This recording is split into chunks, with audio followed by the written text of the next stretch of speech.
What we want to do to add this blade, we'd have to remove this roller feature. And basically what we do is unthread this, remove. There's a spring here.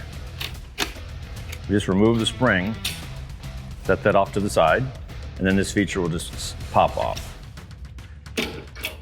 Now what we'll do is we'll take the blade itself, place the round hole over here.